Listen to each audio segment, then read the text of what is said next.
So guys, today we are filming an OBS one for the second time ever.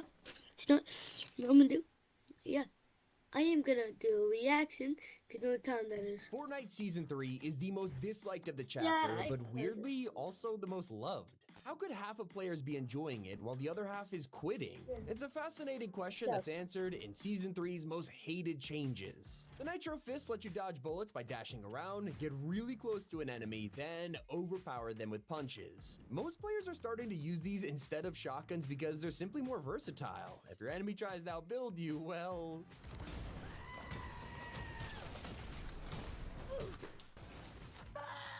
While it feels busted watching that clip, you can make the argument that it also looks really fun to use, and that is what many players are resonating with. They're controversial, but nowhere near cars. If you haven't caught on by now, it's pretty obvious they are the meta this season. Fortnite clearly dropped items like Nitro Fists and dashing so that we could still fight on the ground, but 9 times out of 10, you are sent back to the lobby by vehicles. This is thanks to every car having thousands of health to encourage battles, and with repair boxes everywhere, they're almost unstoppable. The only counter is to hop in a car of your own, but then you come across people in boss cars. These have more health, unlimited nitro, and insane attachments. Instead of high-pressure, skill-based fights, it's now a race to see whose car blows up first. The next thing you'll hear is that Season 3 is anti-building, and they're not wrong. Everything goes straight through walls. For example, when you're fueled up on nitro, shoulder bashing becomes impossible to fight. Popping this, gonna dash right through. And I just cracked him. Wow, what?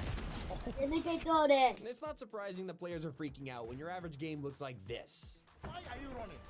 Yeah, Why what? are you running? There's a theme I'm pointing out here, but for now, what is needed to make the angry players happy? They're demanding for EMPs to get involved in. I have to agree with them. Right now, the only way to disable vehicles is if you're driving a war bus. If Fortnite did this, it would give players on the ground a way to defend themselves and add a little more strategy to the meta. The meta isn't the only thing players are complaining about. Sweat and casual players all hate the most broken glitch in Fortnite. If you're in the turret seat when the car blows up, you won't get eliminated. In fact, you're rewarded with a guaranteed win. Thanks to this glitch, you don't take any storm damage, so you can just wait it out until no one's left. And it's pretty weird that the most obvious collab in Fortnite history didn't actually happen. Season 3 dropped on May 24th, and on the same day, the Mad Max prequel came to theaters. Both of them are set in a desert wasteland where warriors fight each other in scrap cars. In fact, players have been calling this the Mad Max season because it's that similar, and yet you logged in to find no trace of a crossover. It was almost too perfect. Instead, fans are left scratching their heads wondering why Magneto is the secret outfit over Furiosa or Mad Max. Now, I have to shout out Epic for a second here because when they removed augments, they said they would experiment with them in the future. And that vision has finally come to life in the form of Wastelander challenges. Instead of perks, augments are now debuffs, like making health and shields not usable or making you take damage from touching the ground. Probably some of the most creative and unique challenges we've had. And while it's awesome, a ton of Fortnite players are struggling because of it. They're not explained very well, making it super easy to accidentally give yourself one. Let's be honest, no one reads challenges before we accept them. We just want to add things to our checklist to move on. Kind of our own fault, but at the same time, who expects a quest to punish them for accepting it? Personally, I do not want to see these removed because they are really fun when you know what you're getting yourself into. Let's just make it easier to understand for the average player though. But everyone agrees that Ringmaster Scar's medallion, it could use a nerf. This thing gives you infinite ammo and increased damage, which already sounds overpowered, but it's even more busted in practice. Once you eliminate her and pick it up, you also grab the keys to her boss vehicle, which has a minigun on top. Think about it. Not only do you have a car with unlimited nitro and a turret, but you also have a medallion that gives you infinite ammo. That means when your turret overheats, you can just switch to the passenger seat and keep shooting with a nitro boosted fire rate. It's like a storm of bullets that never ends. You also might have seen a ton of backlash over Season 3's Battle Pass. On page 1, they included a Lego build that is basically useless to Battle Royale players. Fans were not happy about this, but you don't have to worry. Fortnite already saw this coming. Turns out the Lego build doesn't take up a slot. It's a bonus reward that you're given just for buying the pass, and you don't even need to spend battle stars on it. Personally, I agree more with the other problem, the lack of cars. In Season 1, we got the Scorpion in the pass with tons of decals taking up an entire page. But now we're in a season where it's impossible not to hop in a vehicle, and there's nothing. The only SUV right now is in the item shop. If you prefer to destroy vehicles rather than buy them, the Blue Bolt is one of the only weapons that can pull it off.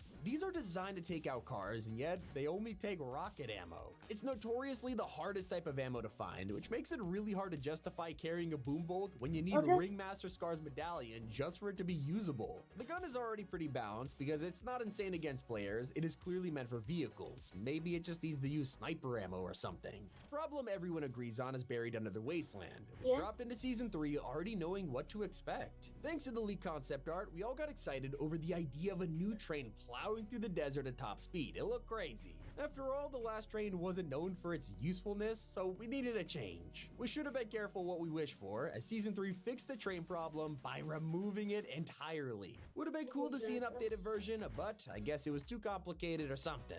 An item fans didn't want to see is now terrorizing them for the 3rd season in a row. For the whole year, the Frenzy Auto Shotgun has been stupidly overpowered and people hated it. When they found out Season 3 was around the corner, they couldn't wait to see it replaced by a different item.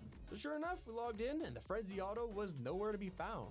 That's until they realized Oscar was on the map. He's an NPC that you could duel, and in return, you would get the mythic Frenzy Auto. Not only did Fortnite keep the most powerful shotgun in the game, they removed all the other ones, and now only one person gets to have it and conquer the match. Earlier I mentioned how Furiosa is nowhere to be seen, and fans are baffled that Magneto is the secret outfit instead.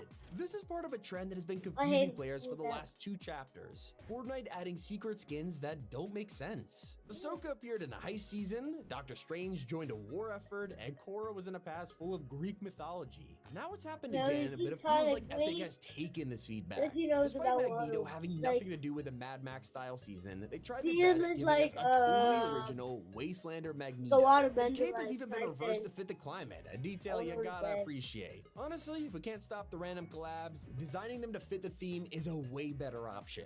Getting back to the meta issues, one item keeps being brought up. We talked about how the community thinks EMPs will fix everything, but what about the Anvil launcher? They already unvaulted this in Chapter 5, and it was totally useless. Barely anyone used cars, and it locked onto an invincible train, so why would anyone pick it up? Well, now it's gone, right as we drop into a season full of vehicles. This will definitely be a game changer, but players think it needs a little bit of adjusting. Thanks to cars having thousands of health, the Anvil would need a massive buff. I think maybe an EMP effect with it could hit 2 birds with 1 stone, but a truly missed opportunity. When Fortnite revealed that power armor was coming to the game, it broke the internet. I mean, we've been asking for a Fallout collab for years now, and seeing it come to life is something special. Except one of the T60's edit styles is inspired by Black Knight, because anyone who wears this in the Brotherhood of Steel is called the Knight. It was meant to be a cool reference to Fallout, but some fans ended up disappointed. Why couldn't Fortnite make the power armor customizable? You know, like Tuna Fish from Chapter 3.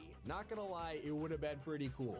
One thing I don't understand is the Battle Pass getting pushed back from players. After coming off a season where every single outfit was themed and had unique abilities, we are back to a wacky pass with no cohesion. I'm not gonna lie, I freaking love this Battle Pass. Peabody is awesome, and Megalodon truly feels like a classic Tier 100 outfit. But some fans feel like half the pass are just remixes, like Bright Raider or Rust, who is just an advertisement for the upcoming Metallica collab. And when it comes to those armored buses, players are getting frustrated about it. Turns out, Season 3's bosses love to go on random excursions and won't just stay in one place. If your normal spot is a boss POI, there's a huge chance you'll land here, and the entire reason for dropping is in a convoy on the other side of the map. And it is crazy how a problem that has been happening for years is continuing to haunt us in Season 3. Fortnite loves to throw as many new features and items as possible in their trailers, yet this always ends up being drip-fed to us later in the season. Throughout the trailer, you can see a minigun, laser rifle, harpoon gun, a ton of items that are not in-game. Not only does it spoil future updates, it can be frustrating to get hyped when you have no idea what's actually in-game or not. They've been doing this since the dawn of time, so we don't expect them to stop, but fans will continue to bring it up. Out of everything if that thing is the same as, because if you like in a Red Blue versus Blue map, and someone has a minigun, and they're like a bot and going, it's annoying. You like, put it down a little, but it takes more damage on close than normal people. I talked about what is making players quit while also making players love the season. It's that right now the game doesn't feel like Fortnite, and I'm not saying that's a bad thing. On one side, the game feels fresh and fun, while the other side feels like the game they loved just isn't the same anymore. What side are you on? It's been Tommy, and keep it here. I'm like, who cares? Stay happy.